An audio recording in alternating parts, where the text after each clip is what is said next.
Hey everybody, welcome to Testimony House and our new show, The Chosen Explained, where me and my buddy Kevin here, we go over different episodes and scenes from the show called The Chosen, and we break them down, Kevin. Yeah, that's right.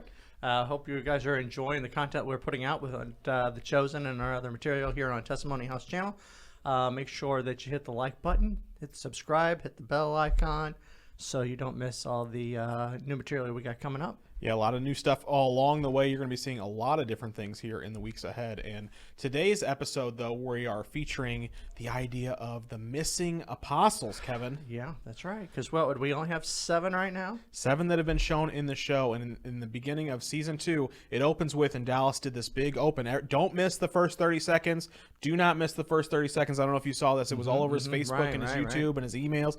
Don't miss the first 30 seconds of this. What could be the first 30 seconds? Yeah. And so, yeah, I was like, what's going to happen? And Right. so we're asking ourselves, and then, of course, when you turn it in, you're going to see this clip that you see here. And it's just old Peter. Old Peter. Let's gray hair like me. You're looking like me. Are you a little bit like Peter?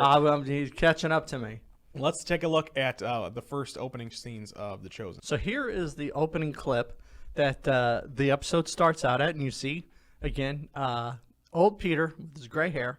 Yeah. And Doubting Thomas shows up right behind him. Right. So, and as this is going on, I'm watching this because I realize that this is obviously with the gray hair was a dead giveaway. This is post resurrection, Yeah. and probably ascension and everything, and why these guys are all interviewing like this.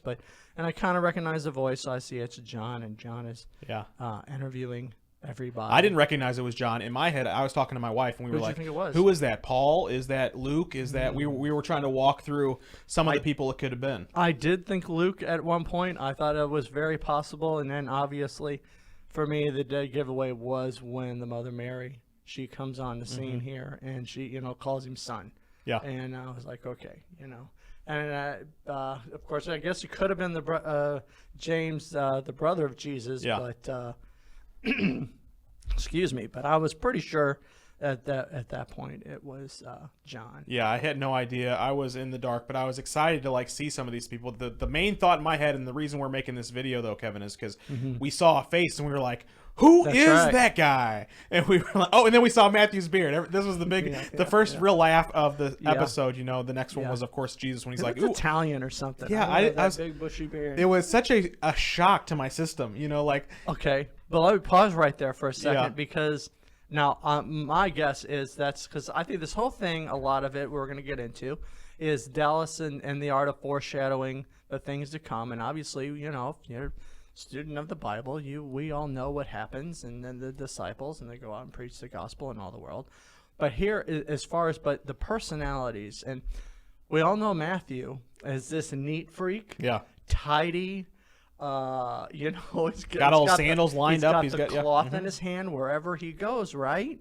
And now you see him in this almost unkept, bushy beard that does look nothing. So you can see that clearly there has been I personally, I think that this is what Dallas is trying to, wink to the fans, to the viewers, is that a lot of these characters are going to look nothing, which is like, hey, that's the life of when you're born again. Yeah. You look nothing like, physically sometimes and definitely internally, you look nothing like you did pre-Christ or when you were still in the world or unsaved.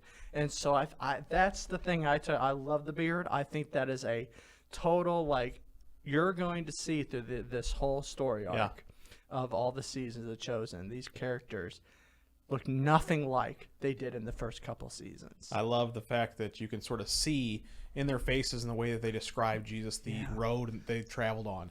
This has not just been some easy ride. These guys are so seasoned compared to what we'll see in the next scenes, them in the courtyard and them just sort of walking around, going to the market and things like this. These are guys who have been through something. They've seen something. And even you can see in Andrew's eyes there, he's glossed up, like he's about to cry even thinking about the time trying to just talk about Jesus. Reminiscing. Yeah. Oh, man. Yeah. What an incredible moment these scenes were. Yeah, that was well done. But, the big elephant in the room, for me, was who is this guy? Yeah, so we showed the guy. We'll put this guy here was the first new face that we hadn't seen. He was not in season 1. If you look at this cast picture, now some of the cast members have changed since here, but this is the cast picture from season 1, the end of season 1. You see Andrew on the left there, followed by Mary and Jesus, and you see the Samaritan woman and John, and then the former Big James, Little James. We see Thaddeus and going around the circle there, and then Matthew, and then Peter at the bottom. And so we see these apostles. They're there, Kevin, but this guy's not in that picture. That's right. And as process of elimination, yes, we can say that knowing the time, place this is taking place, it's not Judas Iscariot, the one that betrays Jesus. Because and if we look up here, this is the verse that describes the different apostles. So if you're not familiar with who the 12 apostles are, here they are in Scripture. So we can sort of, by process of elimination, you're saying. That's right. Yeah. So Matthew 10 verse 3. Yeah, you can read the names of the 12, and in his dialogue, he says he was introduced to Jesus by Philip. Yeah. So we're dwindling it down. Yeah. But we don't know specifically who this gentleman is, and obviously I believe this is another wink from Dallas and Chosen that you're going to meet this man very soon. Otherwise, I don't think he wouldn't be cast, obviously. Yeah, and I know there a sneak peek. There's a lot of spoilers out there about what's going on, but I'm curious if you're watching this and you don't know who this is. Who do you think it is? Share with us in the comments. Kevin, did you have a thought of who you might? Because he said Philip. Did you have any inclination of who it might be? I really didn't. I know. I mean, that's just there's not enough to go on. Sure. I mean, it would be a total guess. It's a coin flip at this point. You know who it can't be. Yeah. And I think that's all the best you could do. I had no idea. But what I do know is that Judas is showing up, and Judas was with Jesus this whole time. You know, we so often we talk about the Bible story, and Judas betrays Jesus in the Gospels, and we expect that point to show up in this show at some point. But what I'm excited to dive into is the idea of like, what was Judas? How did he join the team? How did he, come in and be taught by Jesus and see some of those things, that'll make the betrayal feel so much more hurtful and upsetting. And like, I love this guy. He's been so good. He's helped so many people. And then all of a sudden, it'll be I'm very excited to see how a lot of these stories and characters that we haven't met yet, how he weaves them in, how their stories develop. Yeah. That's a big one, yeah, for sure. And I bet it's big on him. I'm sure that I can't imagine the weight on picking the right guy to play the man that will betray. The stories you have to tell before he does that too, to try and get us on to understand why Jesus chose him, because he didn't just choose the guy that was obviously going to betray him, and then everybody was like, why is he here? Yeah. It's going to be interesting. So let us know in the comments what apostle story you are looking forward to, or development in their character you're best expecting to see here as we progress into 7 or 8 seasons. I'm not sure how many they're going to do here of The Chosen, but I know they have a set number. Okay, well, yeah, I think I told you 8.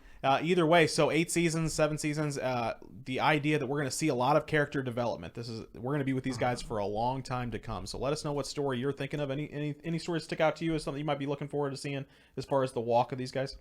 No, I just in general, like we had said in one of our previous review show of the first episode, the fact that we're now seeing the disciples kind of interact with one another and their personalities, clash or mesh or come together, and even some of the women like Mary kind of being the peacemaker between the boys when they're kind of fighting, and so I like seeing that kind of interaction and fellowship and maybe tension sometimes, because that's it's real life, and these were real people. These guys did not have it all together. These guys were the last probably we would ever pick to be our disciples, and which was one of my favorite things. And in fact, Reinhard Bunke had talked about it in one of his sermons about Jesus going up the mountain praying before he came down and started picking his disciples. And a man would pick, he would go into, imagine if you were Jesus and you'd say, bring me all your best spoken, bring me all your greatest writers and your greatest scholars and your most generous and your kindest hearted people. The best athletes and all that. Yeah, bring me the best of your best and let me choose from them, because that's the way the world thinks. Even sometimes, unfortunately, that's the way even the church thinks. Yeah. Not And God. Joseph, not- David, all the guys who were the lowest. Yeah. I'm gonna use the foolish things of the world to confound the wise. And I know what's in the inner man. I can see what's in the heart, and I'm going to choose people that no one else would choose: the flawed, and the messed up, and the rejected, and the hated, the despised. I love it. I love it, and because that's how a lot of times I see myself and look in the mirror and think, Lord, I can't believe you chose me. Amen. I can't. What? Like you had, are you sure? And so, but this is a great reminder for myself, and maybe those of you watching that, God chose you. Your mind may not be able to wrap around that idea what God sees in you, but He sees stuff in you that you don't see in yourself. So, just let that be a reminder. The end of season 1, we see that happen with Matthew. When he's called out and, Jesus stops, he's walking, he stops, he turns around, he says, Matthew, come with me. That's a great scene. And we're going to see some more of that. If the spoiler for season 2 is that we might see another apostle join the team. It might be this new apostle that we've seen here. I don't want to give too many spoilers away, but by the time you see this episode 2 for season 2 will be out. So people will have watched it. And so we might have met a new apostle. So a lot of new storylines to watch, a lot of things to follow and track. Don't forget to subscribe to the channel to see more of our content. We're going to break down episode 2 in its fullness, and then we're also going to pick out some scenes to break down with you as well. Sounds good. All right, guys, until next time, we pray that you discover a future and a hope for your life today.